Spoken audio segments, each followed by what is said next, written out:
Desde a última sexta-feira agora, a gente vem falando sobre a hora extra dos professores. Aliás, o vereador, o presidente da Câmara, o Leonardo Vasconcelos, eu puxei esse assunto com ele, e ele falou da posição dele, a posição da Câmara, sobre a hora extra dos professores. E a professora Amanda hoje está aqui para a gente falar sobre isso, sobre o mesmo assunto. O professor pode ou não, tem ou não que receber a hora extra. E qual é a posição da secretária, né? Porque eu gostaria até de ter a secretária aqui no programa, mas a gente sabe que eles não vêm mais, a ordem não vir mais ao programa de Carracena, então não tem mais como eu conversar com a secretária de Educação. Então, a Amanda está aqui, praticamente representando uma classe, né, Amanda? Está representando uma classe toda. Bom dia. Bom dia, Hélio. Assim, eu queria muito estar vindo aqui para falar de outras questões, né? Coisas positivas que a gente está tentando conseguir no município, mas infelizmente a gente está num novo imbróglio, né? Em 24 de janeiro desse ano, o Tribunal de Contas soltou uma deliberação onde ele apresenta que é possível que alguns municípios estejam cometendo algum tipo de irregularidade e, por ser fechamento de mandato de prefeito, eles apontam para que os prefeitos façam as devidas correções. Então, entre as possíveis irregularidades que estão apontadas no relatório do Tribunal de Contas, eles mostram que cargos de livre nomeação ou função de gratificação não podem receber hora extra, certo?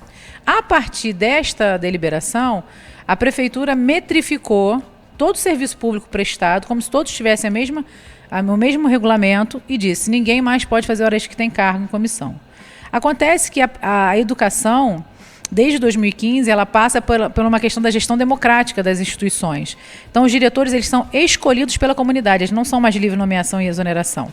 Eles têm uma nova característica. Isso já tem uma lei nossa regulamentando, dissociando a antiga rubrica DAS e DAI, que é de livre nomeação, para uma nova rubrica que se chama GGE, que é a gratificação de gestão escolar.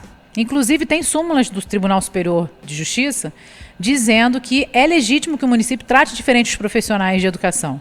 Os professores, na verdade, não são os profissionais de educação, os professores. Até pela ordem constitucional do artigo 37, que dá a gente a prerrogativa de acumular matrículas e até funções correspondentes à possibilidade dentro da carga horária. Então, assim, esse é o primeiro imbróglio que se colocou. A partir daí foram tendo as outras consequências. Quais delas?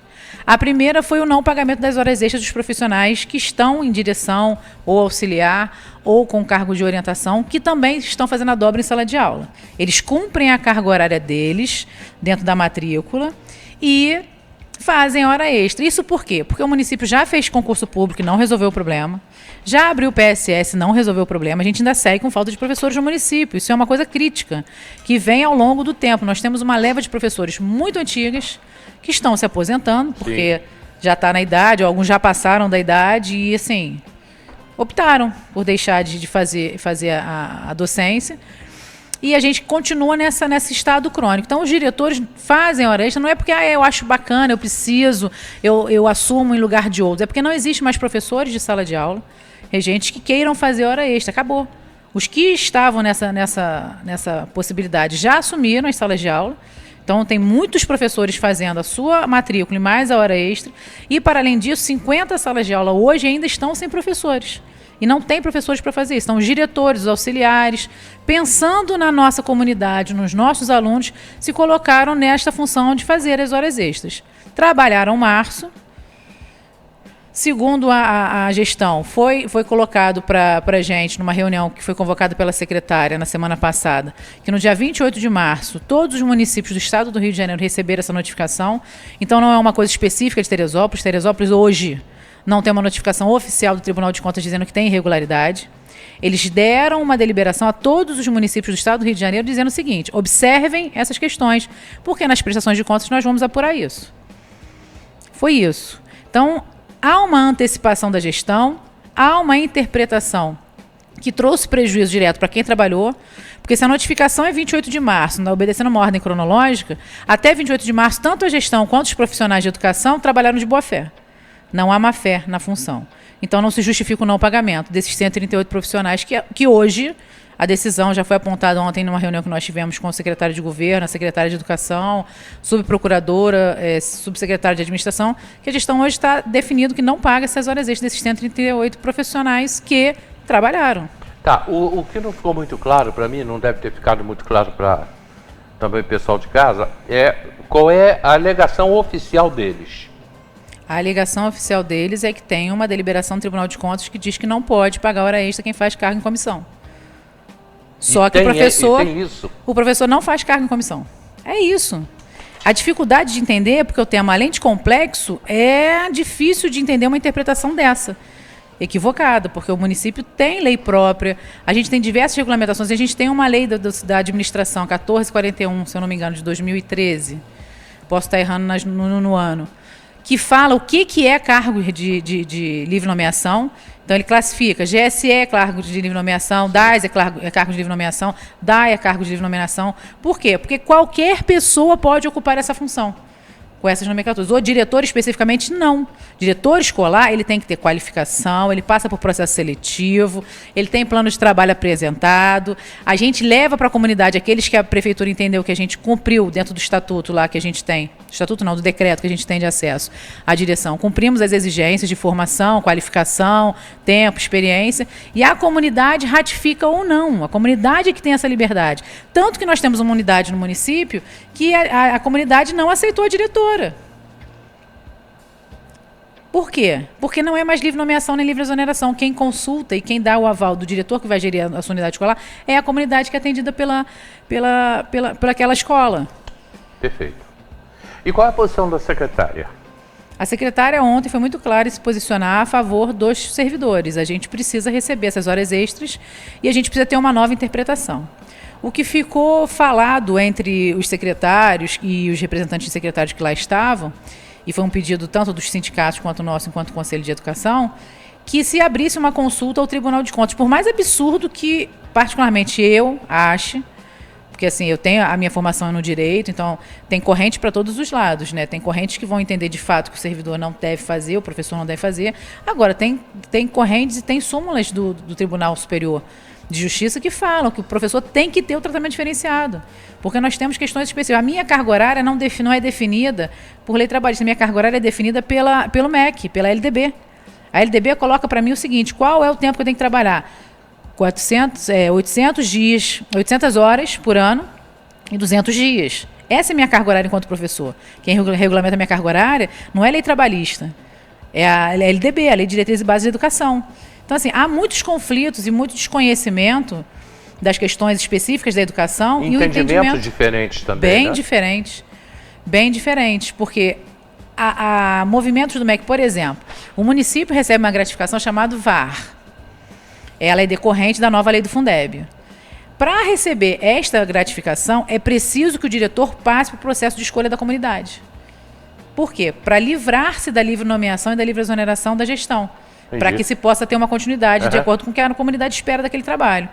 Se a gente hoje passa a entender que o GGE, que é a gratificação de gestão escolar, é um cargo de livre nomeação, a gente tem que devolver esses 3 milhões que o município recebeu do VAR, porque a gente não atende a condicionante, por exemplo. Então, a análise para professor, ela não pode ser uma análise seca, concreta, como é para todo servidor. Existem diversas outras legislações que vão compondo o entendimento da figura professor e da figura que o professor ocupa. Para você ser diretor escolar, você não pode ser uma pessoa que não tem formação, por exemplo. Existe uma deliberação no Estado que cobra isso das escolas particulares e das públicas também. Você tem que ter a qualificação certa para ser diretor. Para ser diretor. Não pode. Por exemplo, eu fiz normal e me especializei em literatura e só. Não, você tem que ter o curso de pedagogia. Se não tiver o curso de pedagogia, pode ter uma pós em gestão escolar ou uma pós em pedagogia. Mas se você não tiver pré-requisitos, você não pode ser diretor. Tá, o vereador Fidel Faria está assistindo o programa. Fidel, um abraço.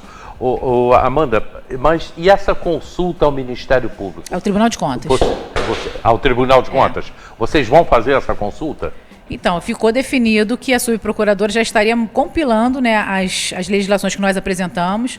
Eu tive aí no final de semana um empenho em fazer essas observações de legislações que são da educação, de legislações que são do município, legislações que são federais, que têm esse entendimento da excepcionalidade, né, do professor, dentro da gestão e do serviço público, e ela ficou de compilar esses quesitos para fazer esse questionamento no Tribunal de Contas. Mas o CEP já se posiciona antecipadamente, dizendo que o Tribunal de Contas vai sinalizar para uma autonomia que o município tem. O município tem autonomia para certas questões. Não depende só do Tribunal de Contas entender. O município tem uma autonomia, o Tribunal de Contas orienta. E cabe ao município fazer a pesquisa que lhe defenda. Quer dizer, significa que o município decide. Exatamente. A decisão é do município. Mas, de qualquer forma, nós faremos esse movimento de abrir a consulta. O problema é, qual é o prazo do tempo dessa consulta e do tempo da resposta desses profissionais que vão ficar sem hora extra? Porque a posição do governo é condicionar a sinalização do Tribunal de Contas ao pagamento dessas horas extras. Então, hoje não tem pagamento. São 138 servidores que estão sem pagamento de um serviço que foi prestado. Existe, eu creio que não, acredito que não, né? Mas existe algum movimento de paralisação, alguma coisa nesse sentido? Não, né? Não, a princípio não. O movimento que está havendo é que as diretoras querem estar com o prefeito. Elas querem ouvir do prefeito que ele não vai pagar. Porque até o momento nós não ouvimos oficialmente 2 secretários correspondentes, que é de administração e tanto da procuradoria, esta fala. O que foi falado há um tempo atrás, na semana passada, quando houve a reunião com a secretária, foi que o que se decidiria através da aprovação da lei, que a Câmara fez a aprovação, como o Leonardo já citou, é que dali para frente teríamos um novo formato, mas o que estava para trás seria preservado. E quando, na verdade, não foi o que aconteceu. O Leonardo até explicou bem isso aqui para a gente, a posição dele, a posição da Câmara, né? Até porque ele foi secretário de Educação, ele tem total conhecimento disso. Agora, o prefeito, ele tem que falar, ele vai ter que receber vocês em algum momento. Os diretores estão empenhados em ter uma audiência com o prefeito, porque a gente quer ouvir dele. E aí, gente, eu me coloco, eu também sou diretora de escola, né? Então, a gente Vocês já pediram audiência? A gente já pediu que o secretário de governo fizesse esse meio de campo, mas não tivemos resposta ainda. Isso partiu, lógico, obviamente, da Procuradoria. Sim. Pelo menos o que foi falado para a gente, sim. Inclusive, na reunião que teve no Comaricom, os diretores, o procurador estava presente para falar sobre isso. E quando questionado, teve algumas questões conflitantes do que a gente apresentava como argumento e do que ele entendia, novamente, colocando todo o serviço público dentro de uma simetria. O prefeito falou com vocês nessa reunião do Comaricom? Não, nessa não. Ele foi lá? Não. Não foi, né? Não. Pois é, o prefeito não esteve na reunião. Bom, Amanda, veja bem, essa posição ela tem que ser definida nos próximos dias, né? Vocês não podem mais esperar tanto tempo. Sim, porque assim, Hélio, existem outras questões ligadas também à legislação, onde fala-se o seguinte: serviço prestado ao município que não é pago caracteriza enriquecimento ilícito do município. Sim. Também é uma ilegalidade. Então, assim, há muitos conflitos dentro desse entendimento. Para piorar a situação, que para mim eu acho que é o mais grave, para além do desrespeito ao trabalhador, né, as diretoras se sentirão usadas quando foram nas reuniões, fizeram parte de comissões, foram até a Câmara conversar com os vereadores para que passassem para esses vereadores, né, a questão da desvalorização, porque nós estamos falando de 10 anos sem reajuste na gratificação do diretor. É a única gratificação que não recebeu o reajuste durante 10 anos. Foi a de gestão escolar. Então, assim, e tudo isso acho que a Câmara bem entendeu, né, que era necessário. Agora, para além disso, dessa indignação toda que os diretores estão passando por essa questão de terem se sentido usados na estratégia de conversa junto com a Câmara, a pedido da gestão, para mim o mais grave são as 50 salas de aulas que vão ficar sem professor. Até porque já tem uma defasagem, né? E com isso aí a situação é pior. Eu quero falar de concurso com você. A Maria está me perguntando aqui de onde viria o dinheiro. Né? O dinheiro, esse dinheiro é do Fundep também, né? Sim, a educação tem um orçamento de 256 milhões para o ano de 2024. Gasto com folha de pagamento hoje, a gente está beirando os 110 milhões. Então você tem muito dinheiro da educação para aplicar. Bom, concurso público. A real necessidade, a real urgência para o município inteiro, para tudo. Sim. Para tudo na prefeitura. Sim, está aprovado. Nós tivemos um concurso recente para a educação que não foi suficiente. E esses professores já estão trabalhando? Sim, já foram chamados. Só que assim, a gente tem que entender que a questão do concurso público ela é dinâmica. Quando saem vários concursos públicos para vários municípios, é claro que o concurseiro ele vai para aquele que melhor o convém, por questão de distância, por questão de remuneração, por diversas questões. E aí a gente teve um chamamento de, acho que foram 600 e alguma coisa aprovados, todos foram chamados, contudo só permaneceram 300 a 400 e poucos professores. Então a gente segue ainda com uma deficiência de vaga muito grande, porque a gente ficou sem concurso público mais de 10 anos para a educação. Como a gente está sem concurso público há mais de 10 anos para muitas outras categorias. A Guarda Municipal, por exemplo, tem 29 agentes. Sim, e para o tamanho do município a gente entende que isso não atende mais. Não só a guarda, questão de postos de saúde. Agora, uma coisa que me chama a atenção, Hélio, que aí está para qualquer um acessar, são os 565 cargos em comissão que está dentro do portal Transparência. Isso causa um grande prejuízo para a Teleprev, que é a previdência do município. Sim. Isso causa um grande prejuízo para o serviço público, porque não há continuidade, são cargos de livre nomeação, e esses cargos são colocados e tirados a qualquer tempo, sem a menor justificativa, diferente dos professores. Então não dá para se igualar todos esses que estão. Ontem a gente fez um levantamento para a nomenclatura, né, que a gente tem de entendimento do que é livre nomeação e livre exoneração das questões de direção, de assistência e serviços especiais.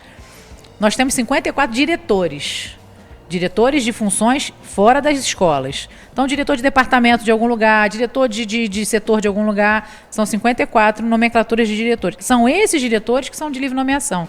Os diretores escolares, não. E a gente tem o POT também, que se não tivesse o POT, que é um programa, para mim, que foi desviado da sua real intenção, que é o Programa de Orientação ao Trabalho, você tem hoje muitos cargos de POT. Se não tivesse, a situação seria pior, hein? Que essa gente, ou mal ou bem, está trabalhando. Sim, eles trabalham. A grande questão que a gente levantou, inclusive em sede de Ministério Público, também foi sinalizado pelo Conselho, é a desvirtuação, como você bem disse, do que é a função do POT. Do POT. Porque a gente hoje ainda tem, isso já foi falado para o Ministério Público, para outros órgãos de controle, dentro de salas de aula, principalmente, principalmente não, acho que exclusivamente na creche, de 0 a 3 anos, que é a parte mais importante da educação, que é onde você inicia a criança dentro da educação, sem professor e com pote dando aula, como se o professor fosse sem nenhuma formação. Dando aula. Isso eu afirmo a você, porque eu visitei as 22 unidades escolares que a gente tem de creche, e isso foi visto. Não foi falado, isso está atestado em relatório, feito com os diretores, e faz parte dos arquivos do Conselho de Educação. A gente está em final de governo, e isso não vai ser mexido agora, com certeza não vai. Isso não vai acontecer, como não vai acontecer concurso esse ano, até porque não pode, que é um ano eleitoral, não pode ter concurso. Enfim, a gente vai chegar esse final de ano num caos total na administração pública municipal, isso com certeza, e também na educação, não se escapa disso. Amanda, muito obrigado pela tua participação. Eu que agradeço, Hélio. Assim, e a gente continua junto com vocês na luta, abrindo espaço. Obrigado pelo convite. Né, estar aqui é sempre bom, que a gente tenha a parte de poder falar muitas das vezes o que é colocado na mídia de forma muito superficial, sem dar esses pequenos detalhes. E a gente vai seguir também lá acompanhando os diretores que estão que são professores, a bem da verdade, são professores que foram lesados. Eles estão lesados pelo município, pelo serviço prestado no mês de março. E a gente vai continuar com isso até que a gente tenha uma definição que é o pagamento, isso é incontestável, ou administrativamente ou juridicamente. E a gente já sabe que o Tribunal de Contas ele vai dizer que isso é o município quem decide. Sim. É o município que decide. Sim. Se é o município que decide, isso vai complicar um pouco. Muito obrigado, Amanda. Nada, meu querido. Obrigada a você. Vamos para o comercial rapidinho. E na volta, Vanderlei Pérez e o caso da morte do Ziraldo. E o que isso tem a ver com Teresópolis e com Vanderlei Pérez. A gente volta já.